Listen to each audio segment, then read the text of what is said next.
I thank the All India Conference for giving me this opportunity. And I'll be talking on superior oblique tendon expander as the preferable mode for superior oblique weakening.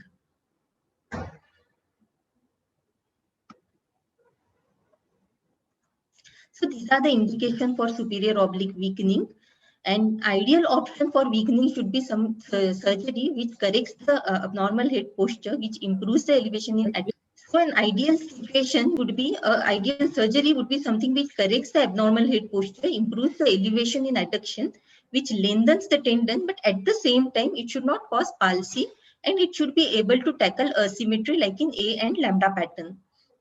These are various options for superior oblique weakening. Tenotomy had been associated with fat adherence and scarring. SO recession is an uncontrolled procedure and it changes the insertion characteristics. And PTSO is also found to be a relatively weak procedure. So here comes the role of SO expanders, which was introduced by Kenneth Wright in 1991. The material used is 240 silicon band, which is 2.5 millimeter wide and 0.6 millimeter thick. And you also need a 50 Ethibond suture, a non-absorbable suture to secure it. I thank Dr. Shivangi Bhave madam for lending me this video. So here, as we can see that it was a superotemporal approach, and then the superior oblique was dissected and isolated nasal to the superior rectus.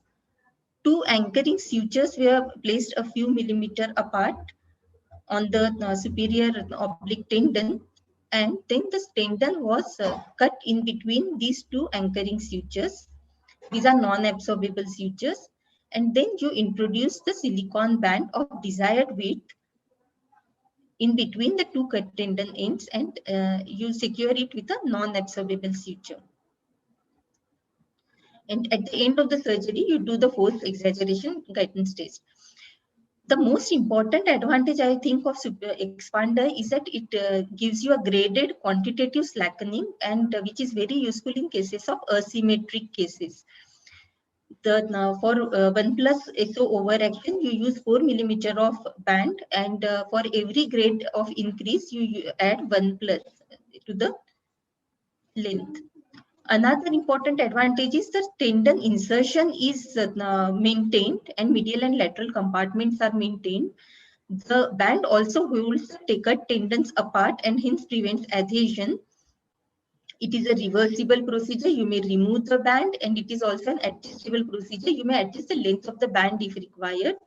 And as it has less chance of post-op diplopia, it is very advantageous in patients with fusion. Only minus point will be a scar, which might be easily prevented with good surgical technique. And these are studies which show the advantage of SO expander. So a controlled, reversible, adjustable, predictable option is SO tendon expander with silicone band.